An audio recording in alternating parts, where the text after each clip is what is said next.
Good morning, Debbie Holloway here. Wow, I feel like a lot has changed just in the last week. I'll be so glad when the election's over, and I'm sure you all will be too. Just because I don't know if it's the COVID or the election or both or the fact that winter's coming, I don't know. What I do know is people are acting a little odd these days. And it made me think about, how do I get myself out of it? I don't know if any of you all have gotten in your head about just everything. It's so easy to get in your head. I'm getting ready to have to travel again. And I'm thinking Ubers and germs and, all of that. And I got to thinking, sometimes I find myself not hanging around with the right people. Any of you ever feel that way? I'm not hanging around with people that inspire me. I find myself having to deal with people that don't, not current company excluded, especially my clients. And then out of the blue, Karen Stone, who is one of my clients and I adore, posted on Facebook, on our Facebook page. And it's interesting because she's driven over, 4,000 miles around the country this summer by herself, visiting agents, learning about other areas, even moved from New York to Park City, Utah, and bought a condo. I mean, what an inspiring woman. And I love a quote that she posted: "Sit with women committed to personal growth.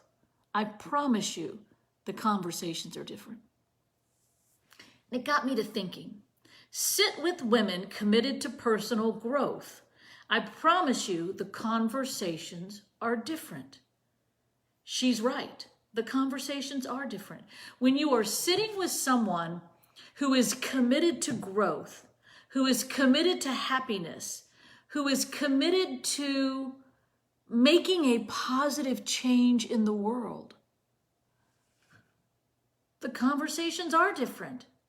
So I thought, I've got to start talking to more people that want to grow, more people that inspire me. Who are you talking to? I'd love to know. Who are you talking to that inspires you? Who are people that are committed to something other than listening to the noise around them? So you know what I did? As a coach for Tom Ferry, I went on to all of our Facebook pages. We have like 6 or 8 Facebook pages. And I just started commenting and helping people that have questions about, how do I grow my business? I just posted a thing today. Somebody wanted to know what percentage of my income should I be spending so I can create a budget. I'm like, yeah. And I posted for her the different percentages of what you should be paying percentage-wise from your income for the different parts of your business: marketing, salaries, all of that. And I get to thinking, why shouldn't we have a conversation? Why shouldn't each one of us find somebody every day? Hey, Angie, good to see you. Every day, let's find somebody. Let's find somebody that is committed to growth and have a conversation with them. In my gratitudes, and I don't know if you guys do your gratitudes every day, but I do write down 5 things I'm grateful for, 5 things I want God to bring to me, and 5 things I want to delegate to the universe because I don't want to have those thoughts anymore. And one of the things that I ask God to bring to me every day is a lesson I can learn, meaning something from someone else that I can learn and I can grow from. So a lesson I can learn and a lesson I can teach. Now, when I say a lesson I can teach, how can I pay it forward? How can I do something for someone? I don't go to bed at all until I know for a fact I have done something to make someone else's life better.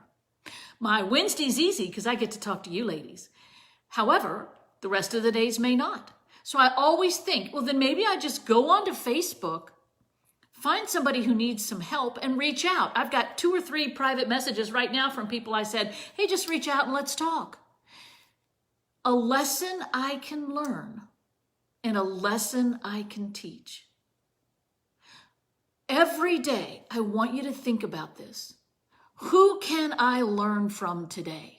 Sometimes I just go online and type in something I want to know more about. Like today, I'm writing a blog for Tom on Teams. And one of the things about having great culture is that you have to have a vision and a mission statement. So I started researching what were some really cool, great mission statements. One of my great clients, Treasure Davis, has a mission statement that I think is second to none. I'm going to pull it up here for you. They decided as a team their mission statement would be charity, because charity is important to them. So they came up with their mission statement. Hang on, let me pull this up for you. I wasn't planning on doing this, but I want to share it with you. They came up with a mission statement, and the first letter of every word in their mission statement, it spells out the word charity. It spells out the word charity. Think about this. What if you were to create a mission statement for yourself? I mean, maybe you don't even want to do that. I don't know, but I'm studying how do you create a mission statement and what's a great one. So here's hers. I'm going to see if I can get this to pull up here. Hers was, hang on, it's still loading. Here we go. She did hers around the word charity. It's still loading. Here you go. And you may want to write this down. I don't know.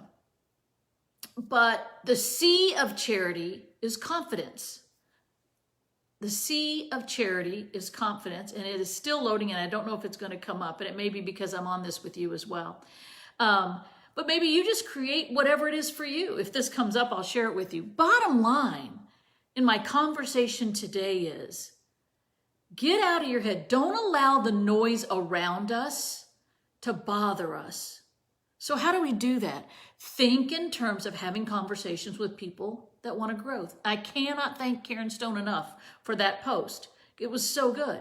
And I believe that every day we should say to ourselves, is there a lesson I can learn and a lesson I can teach? A lesson I can learn and a lesson I can teach.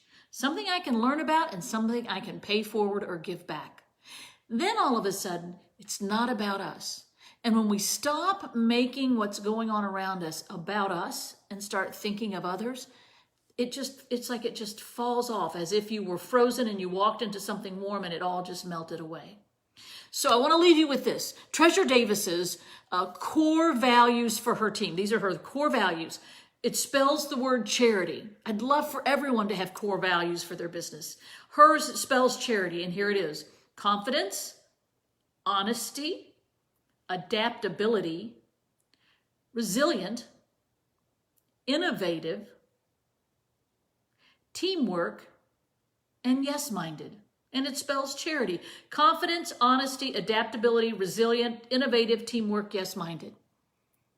So my challenge for each of you today and for the rest of this week, what will you do to get away, to break away from the noise and move forward? Who can you have a conversation with that is inspiring and wanting to grow, that you can grow with them? That's my challenge for you today.